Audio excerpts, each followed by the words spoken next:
Quero convidá-los a abrir as suas Bíblias em Neemias. Nós vamos dar continuidade à série que nós estamos tratando, é Tempo de Reconstruir.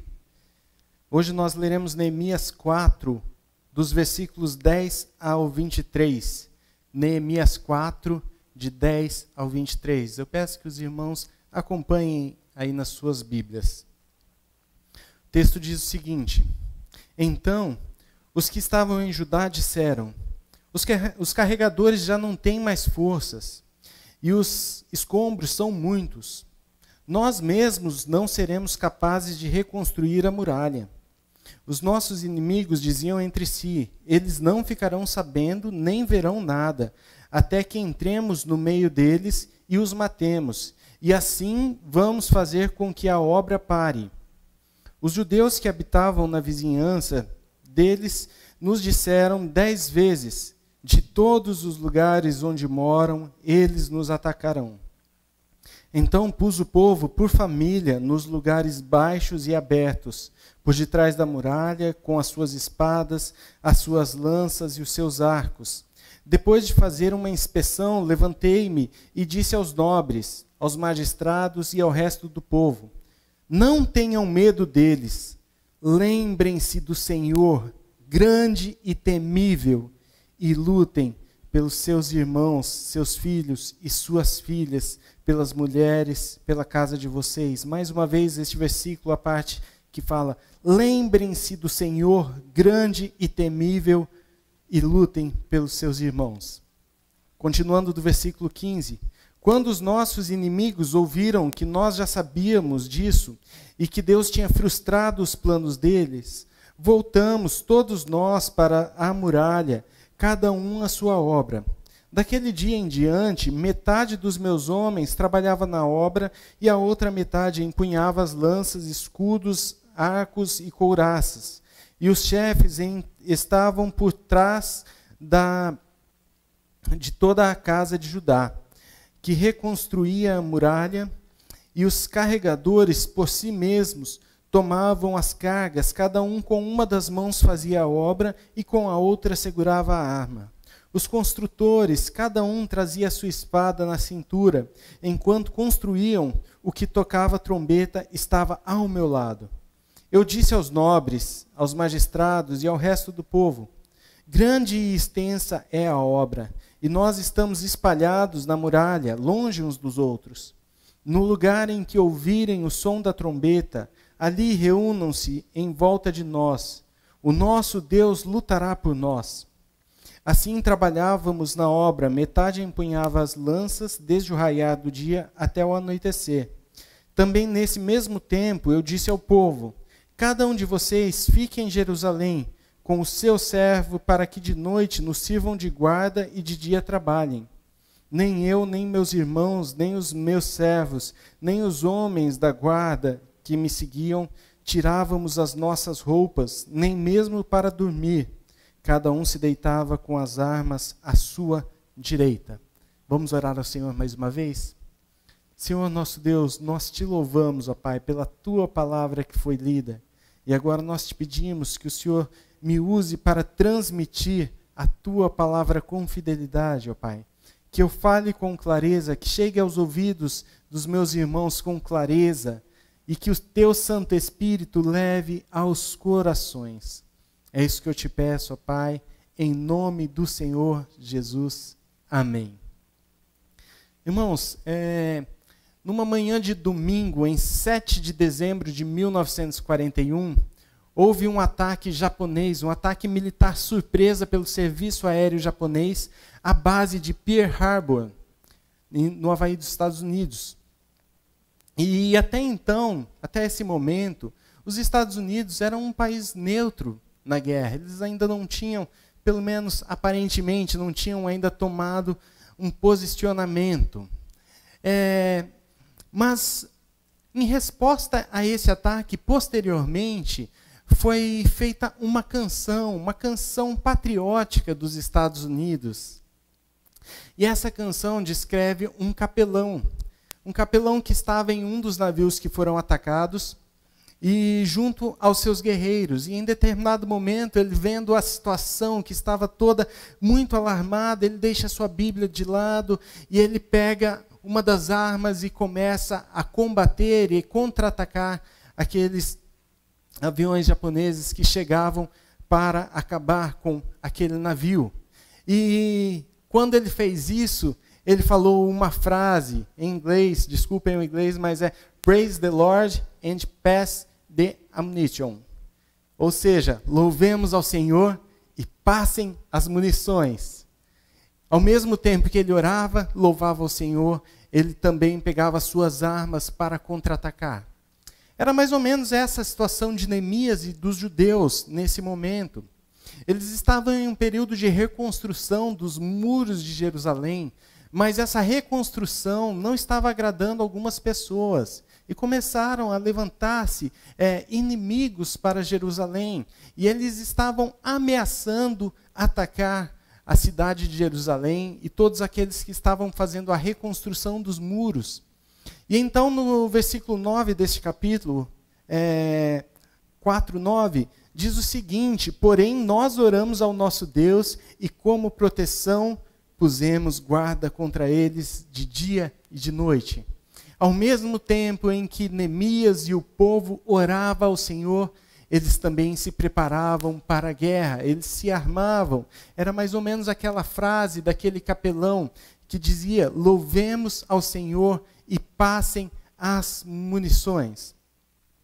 Mas quem eram os inimigos dos judeus?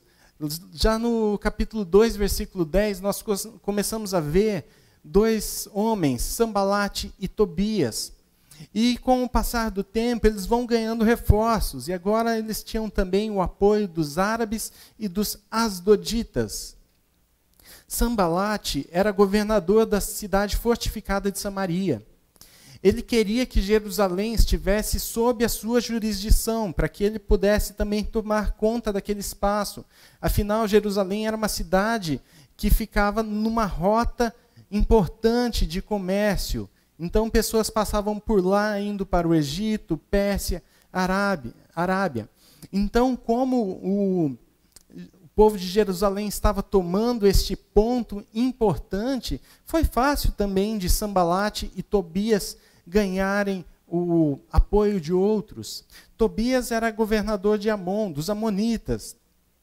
E, além de tudo, além de toda essa questão estratégica do ponto da cidade de Jerusalém, eles também não concordavam com o fato de que alguém queria o bem dos filhos de Israel. Isso está no capítulo 2, versículo 10 de Neemias. E aí, com todo esse apoio, eles tinham os samaritanos, os árabes, os amonitas e os asdoditas. Os samaritanos estavam a norte de Jerusalém, árabes a sul, os amonitas a leste, os asdoditas a oeste. Ou seja, de todos os lados tinham pessoas para lutar contra Jerusalém. Tanto que no capítulo 4, versículo 12, os judeus falam: olha, virão de todos os lugares para nos atacar. Só que, em contrapartida, havia um problema para os inimigos. Eles sabiam que naquela época, sendo Jerusalém, e havendo um império persa que dominava o mundo, então, eles sabiam que ninguém saía reconstruindo uma cidade sem autorização do rei. Então, eles sabiam que, de certa forma, havia uma autorização do imperador persa, de forma que eles perguntam para Neemias: quem autorizou vocês a reconstruir esses muros? Vocês estão se rebelando contra o rei? E Neemias, no capítulo 2, versículo 20, ele responde, não falando que o rei tinha autorizado, embora isso houvesse acontecido, mas ele responde: o Deus dos céus é quem nos dará bom êxito. Nós, seus servos, nos disporemos e reedificaremos. Vós, todavia, não tendes parte, nem direito, nem memorial em Jerusalém. Sambalate queria Jerusalém sob sua jurisdição, e agora Neemias fala que ele sequer teria parte ou memorial em Jerusalém. Então Sambalate fica furioso, ele e Tobias e todos aqueles outros inimigos que se levantam contra o povo judeu, ficam furiosos e começam, em primeiro lugar, a ridicularizar o povo judeu. Sambalate fala: olha, vocês vão renascer do pó das cinzas, né? Vocês vão renascer dessa destruição, do que aconteceu com Jerusalém, vocês não são capazes. Vocês vão voltar a oferecer sacrifícios ao Senhor? Por acaso sacrificarão ao Senhor? Eles não queriam nem sequer que os judeus voltassem a sacrificar, a adorar ao seu Deus. E Tobias chega e fala, zombando: virá uma raposa e destruirá o muro. Até porque o muro não tinha toda a imponência que já havia anteriormente. E esses problemas começam a gerar uma tensão em Jerusalém. O povo que estava trabalhando nos muros de Jerusalém, estavam reconstruindo, eles começam a olhar para essa situação, ficar com medo e se cansar com tudo isso. No versículo 10 que nós lemos do capítulo 4, diz: os carregadores já não têm mais forças e os escombros são muitos. Nós não vamos construir, nós não vamos conseguir construir mais a muralha. O povo estava esgotado. O versículo 6 fala que em poucos dias eles tinham construído o muro até a sua metade, porque o povo tinha ânimo. Mas agora eles se cansaram. Eles estavam esgotados. E eles mesmos assumiram que não seriam capazes de construir os muros. Um segundo problema que aparece, além deste problema interno, é um problema externo, porque os inimigos queriam fazer um ataque surpresa. Eles iam de noite, sem que ninguém soubesse, e iam acabar com tudo ali, aquilo que estava acontecendo. E eles falam no versículo 11, nada saberão, nem verão, vamos entrar e os matar. Assim como os judeus tinham falado que não conseguiriam construir os muros, eles falam, vamos fazer para que a obra cesse, para que eles também não consigam construir os muros. E aí um outro problema que é interno também, mas que vem de fora para dentro. Jerusalém estava destruída, tinha algumas pessoas que ainda moravam em Jerusalém, mas tinham muitos judeus que ficavam circunvizinhando Jerusalém, morando em algumas aldeias. E essas pessoas começaram a ouvir que tinha um ataque iminente para acontecer em Jerusalém, que o povo, que os inimigos de Jerusalém iriam atacar o povo. Então o que esses homens fazem? Eles vão e alertam a Neemias. E até aí tudo bem, se fosse uma, duas vezes. Mas o texto, versículo 12, fala que eles avisaram 10 vezes. 10 vezes. Isso significa que o povo estava com muito medo. E ao mesmo tempo que eles estavam com medo, eles traziam as notícias amedrontadoras ao povo. E eles falavam e assustavam todo o povo, deixando cada vez mais o povo nervoso e com medo de tudo o que estava acontecendo. Até que chega o versículo 14, e Neemias chama o povo, e ele fala, olha, fiz uma inspeção, levantei-me e disse aos nobres e ao povo, não tenham medo, lembrem-se do Senhor, grande e temível, e lutem pelos seus irmãos, seus filhos, suas filhas, pelas mulheres e pela casa de vocês. Não tenham medo deles, lembrem-se do Senhor grande e temível. Lembrem-se do Senhor grande e temível. E o tema que nós vamos tratar nessa noite é, nas lutas, nas adversidades, lembrem-se do Senhor. Nas lutas, na adversidade, lembre-se do Senhor. O texto nos mostrou que os homens estavam cansados de trabalhar, porque os escombros eram muitos, e eles já estavam trabalhando há dias, ainda com ameaça externa de ataque. O povo estava extremamente cansado. Nós estamos cansados, irmãos. Nós nos cansamos deste vai e vem.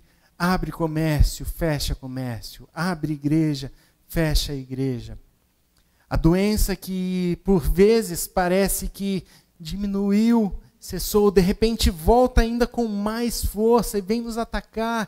E nós nos cansamos desse jogo. Nós nos cansamos de tudo o que está acontecendo.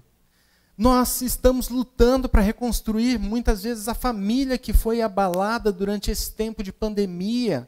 Nós estamos lutando para reconstruir uma vida profissional, a vida estudantil de muitos que estão buscando vestibulares, ou mesmo crianças que estão sofrendo com o ensino remoto, buscando reconstruir a igreja, que também sofreu muito com esse tempo de pandemia, com a distância que nós temos tido uns dos outros.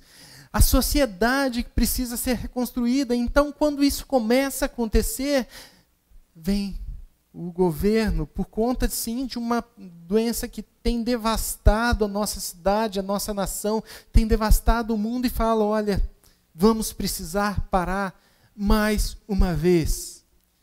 Nós cansamos muitas vezes de lutar em oração por amigos, por parentes que estão sofrendo por essa doença. E às vezes nós mesmos, que fomos alguns que foram acometidos, olham para essa situação e falam: sequer eu consigo dobrar os meus joelhos para orar. Nós nos cansamos de às vezes ter que trazer palavras de esperança, quando nós mesmos não a temos. Nós nos cansamos. Além disso, nós vemos esse vírus assustador atacando toda a nossa nação, todo o mundo. E aí vem também as notícias assustadoras. Vocês se lembram que os judeus que moravam ali na vizinhança, que ficaram sabendo, eles foram avisar o povo por 10 vezes. Muito mais do que alarmar, eles acabaram trazendo medo, pavor ao povo. Quando nós assistimos um noticiário, meus irmãos, é difícil você terminar um noticiário leve. É difícil você terminar de assistir um noticiário com uma esperança. Pelo contrário, as notícias vêm nos trazer medo, vêm nos trazer pavor, vêm nos trazer insegurança. E são notícias que muitas vezes são verdadeiras, mas que promovem intencional ou irrefletidamente pavor na sociedade, causam caos na sociedade. Só que nós não temos controle das notícias da mídia, mas nós temos controle daquilo que nós falamos. Nós também temos trazido notícias assustadoras para as pessoas, muitas vezes talvez por um orgulho de mostrar que nós somos atualizados, que nós estamos atualizados na situação, e depois, para passar essa informação para os outros e massagear o nosso orgulho, nós transmitimos sem pensar dor e sofrimento. Muitas vezes o medo também é aflorado em nossas vidas, e por conta desse medo nós chegamos e começamos a falar e conversar com as pessoas e colocar medo e transmitir esse medo também para outras pessoas. É importante nós termos conhecimento do que está acontecendo. É importante nós estarmos informados de tudo o que está se passando, de como nós devemos nos prevenir, de como nós devemos lutar contra essa doença, do momento de ficar em casa, do momento de ter um pouco mais de flexibilidade. Nós precisamos de ter todas essas informações, mas cuidado, irmãos, para não passar isso transmitindo caos, transmitindo pavor. Nós precisamos refletir sobre as notícias que nós passamos. Nós precisamos refletir sobre aquilo que nós estamos informando e como nós estamos informando. E então chega no versículo 14, Neemias traz um coro que é expresso em Deuteronômio, em Jeremias, que fala: lembrem-se do Senhor grande e temível. Lembrem-se do Senhor grande e temível. Neemias podia usar santo, misericordioso, justo, mas isso não traria força para a situação em que eles estavam enfrentando. Deus sim é santo, misericordioso, justo, mas naquele momento eles precisavam se lembrar que Deus é grande e temível. Que o nosso Deus, por uma palavra só, coloca todas as coisas por terra. Que o nosso Deus, por uma palavra, parou o sol, abriu o mar, como nós cantamos. O nosso Deus tem todo o poder sobre todas as coisas. E esse vírus não é mais poderoso que Deus. E os noticiários não são mais poderosos que o nosso Senhor. E nós cremos que Ele é grande e temível. Nós precisamos lembrar do poder do nosso Deus que está acima de todo e qualquer inimigo. E esse refrão, lembre-se do Senhor, é usado em Deuteronômio 8, quando Deus guiou o povo por todo o deserto. Moisés vira para o povo e fala, olha, Deus nos guiou, Deus nos humilhou durante esse período de deserto, mas Ele cuidou de cada um de nós durante 40 anos. Agora que vocês vão conquistar a terra prometida, lembrem-se do Senhor.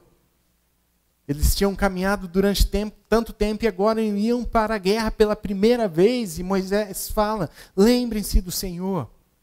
Jeremias também, lá no capítulo 51, versículo 50, o povo está em cativeiro e Jeremias olha para o povo e fala, lembrem-se do Senhor, porque em breve vocês estarão de volta à sua nação. E agora é isso que acontece com Neemias, eles estão retornando para Jerusalém, começam este retorno e Neemias usa este mesmo refrão, lembrem-se do Senhor.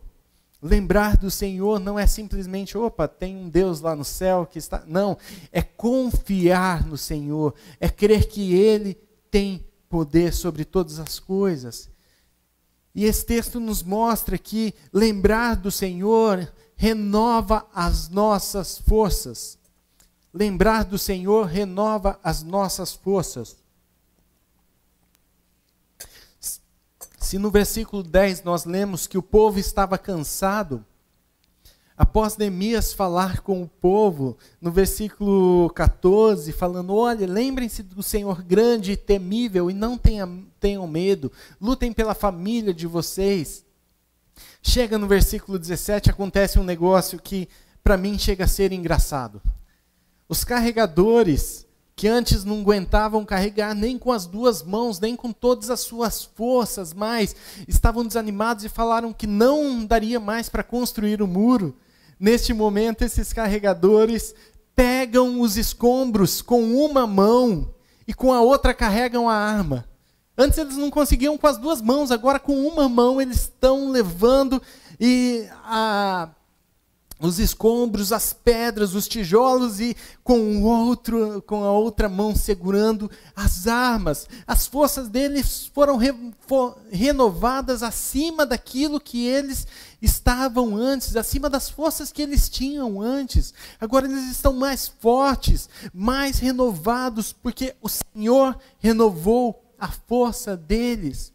Confiar no Senhor renova as nossas forças. E eu me lembro do texto de Isaías 40, do versículo 28 a 31. Isaías 40, de 28 a 31 diz, Ele não se cansa, falando do Senhor, Ele não se cansa nem fica exausto, sua sabedoria é insondável. Ele fortalece ao cansado e dá grande vigor ao que está sem forças. Até os jovens se cansam e ficam exaustos, e os moços tropeçam e caem. Mas aqueles que esperam no Senhor renovam as suas forças, voam bem alto como águias, correm e não ficam exaustos, andam e não se cansam. E se nós continuássemos para essa situação, reedificam, reconstroem muros e têm as suas forças renovadas. Como é bom a gente ver que quando nós nos lembramos do nosso Senhor, nós temos as nossas forças renovadas. Sim, estamos cansados de tudo que tem acontecido, de toda essa situação, mas o Senhor tem renovado as nossas forças momento em momento. A cada dia o Senhor tem nos dado mais forças para lutar, para continuar reconstruindo, para continuar a nossa vida, para continuar reconstruindo a igreja, a sociedade, para continuar a reconstrução da nossa vida que nós retomamos há pouco tempo. O Senhor tem renovado as nossas forças. Irmãos, quando nós recebemos notícias, como hoje, nós vimos o Rafael, filho do Reinaldo, chegando em casa depois de dias internado. O Neto, que esteve aqui conosco recentemente, já indo para uma ala onde ele poderá ser visitado. O Juliandro também podendo ser transferido por uma parte da UTI que ele pode receber visita. Isso renova as nossas forças, isso renova, é Deus vindo com o seu amor, vindo com a sua misericórdia, nos dá a força, renovar a nossa força. Lembrar do Senhor renova as nossas forças. Lembrar do Senhor também nos faz reconhecer que o Senhor luta por nós. Lembrar do Senhor nos faz reconhecer que o Senhor luta por nós. Versículo 14, logo depois que ele fala, lembrem-se do Senhor grande e temível, Neemias fala para o povo, e lutem. Lutem pelos seus filhos, pelas suas filhas, pelos seus irmãos, pelas suas mulheres, pela casa de vocês. Lutem. E aí, quando no versículo 15, o povo fica sabendo, os inimigos ficam sabendo que o povo judeu já sabia da trama que estava acontecendo contra eles. Então os próprios inimigos reconhecem que Deus tinha frustrado os planos dele, porque Deus está lutando por cada um de nós.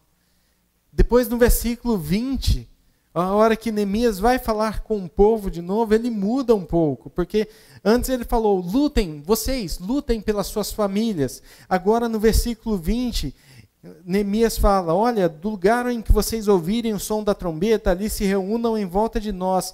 O nosso Deus lutará por nós. Porque Neemias reconheceu que houve intervenção de Deus para que o povo inimigo não chegasse até eles. Ele reconheceu que o Senhor estava lutando por ele.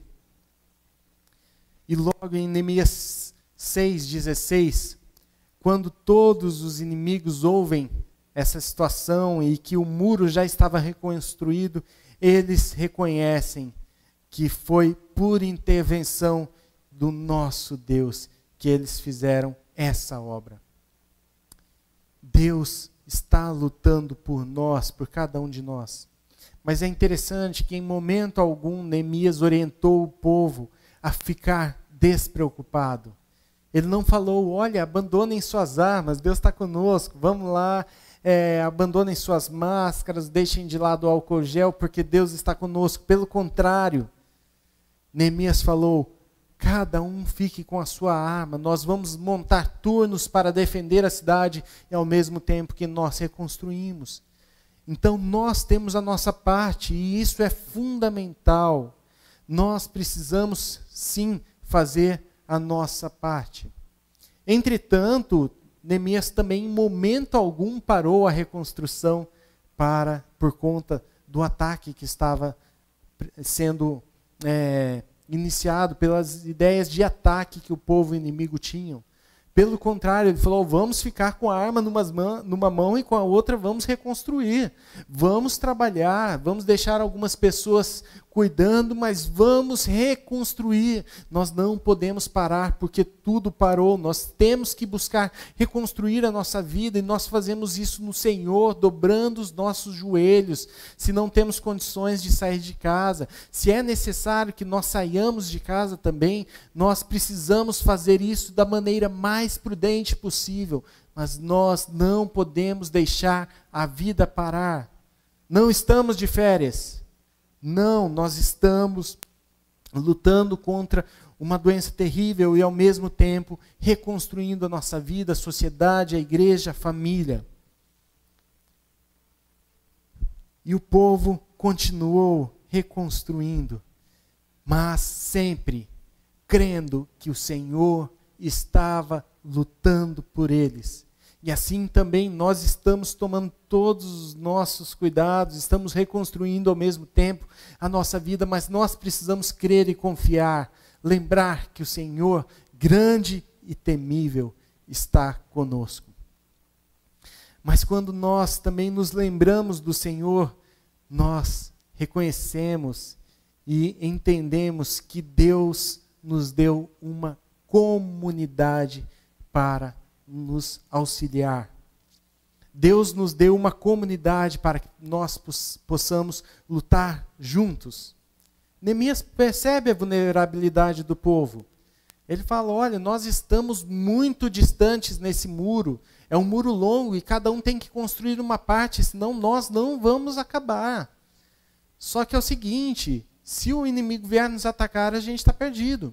Então vamos fazer o seguinte, todo momento que vocês ouvirem uma trombeta tocando, deixem suas armas, parem tudo que vocês estão fazendo e se juntem para lutar. Se juntem em comunidade para guerrear, para pelejar. E também no versículo 22, outra coisa, lembram aqueles judeus que ficavam nos arredores de Jerusalém? Neemias fala, olha, vocês não vão mais voltar para a cidade, para a aldeia de vocês. Por quê? Porque eles trabalhavam durante o dia e o caminho era perigoso à noite. Então ele falou, vocês vão ficar aqui, de certa forma vocês serão protegidos, porque vocês não estarão vulneráveis neste caminho ao inimigo, e ao mesmo tempo em que vocês ficam, vocês nos ajudam a proteger a cidade de Jerusalém contra o ataque inimigo.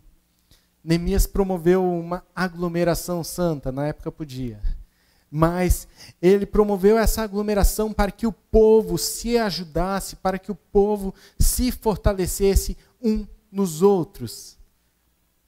Todos aqueles que estavam nos arredores, onde quer que estivessem, distante nos muros, se juntariam para lutar, para guerrear. Irmãos, nós não podemos lutar sozinhos. Não tente lutar sozinho. Nós temos um Deus que nos deu uma comunidade para que nós lutemos juntos. Nós temos nos reunido para orar de manhã, na noite do clamor, temos nos reunido para orar em favor uns dos outros, porque Deus nos deu uma comunidade para fortalecermos uns aos outros. Não dá para lutar sozinho e acreditar que nós chegaremos ao fim.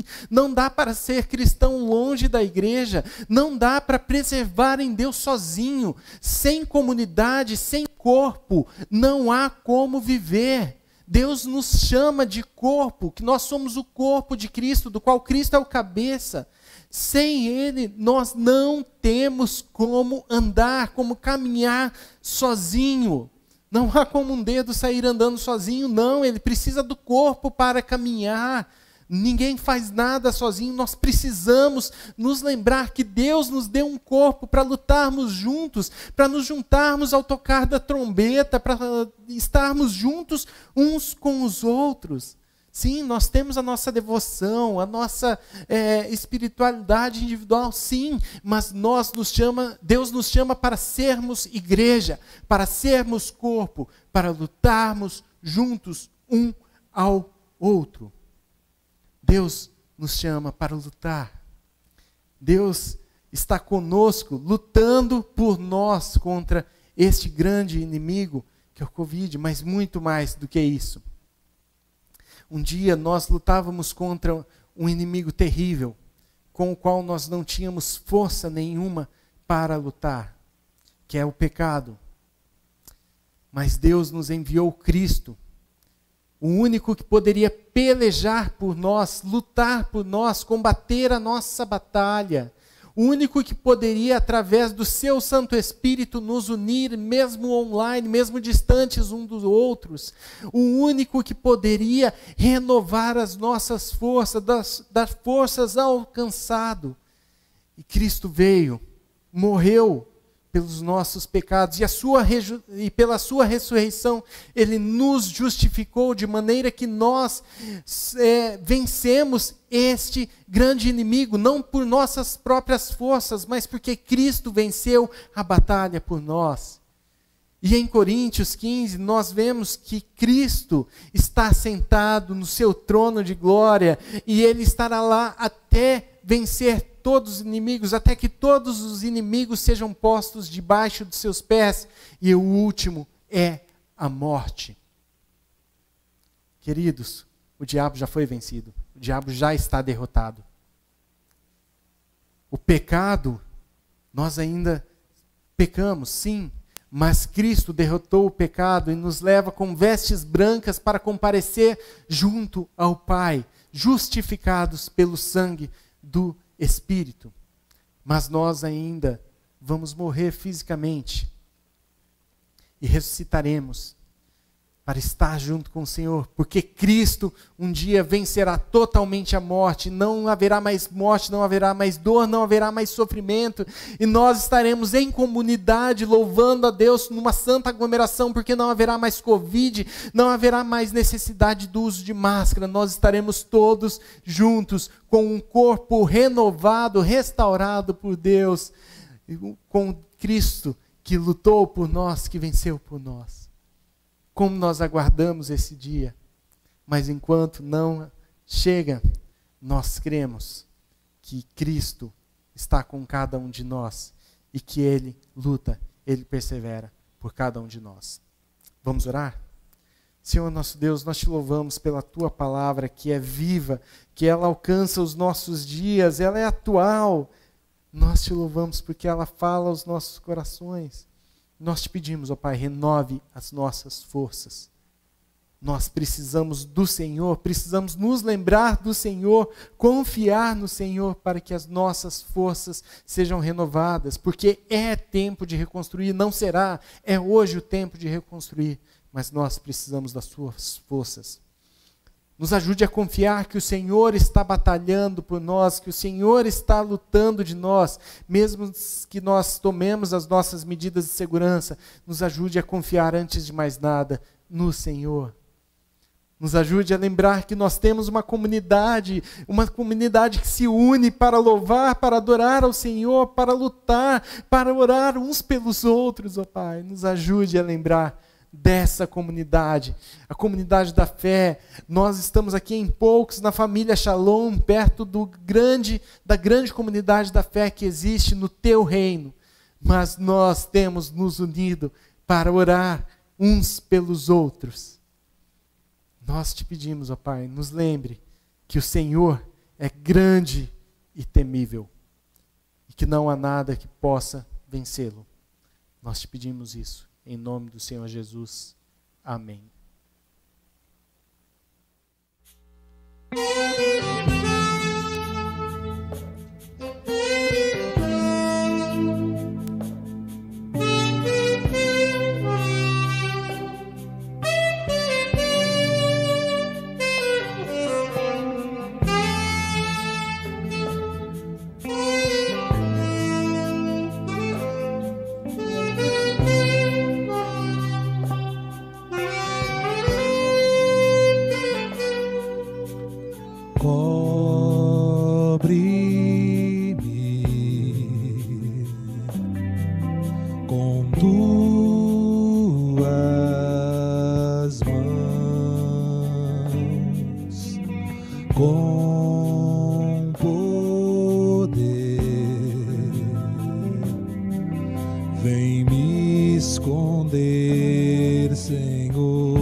tempestade. Se o trovão e o mar se erguendo vem, sobre a tempestade eu voarei, sobre as águas tu também és rei. Descansarei, pois sei que és Deus. Se o trovão e o mar se erguendo vem, sobre a tempestade eu voarei, sobre as águas tu também és rei. Descansarei, pois sei que és Deus. Descansarei, pois sei que és Deus. Descansarei, pois sei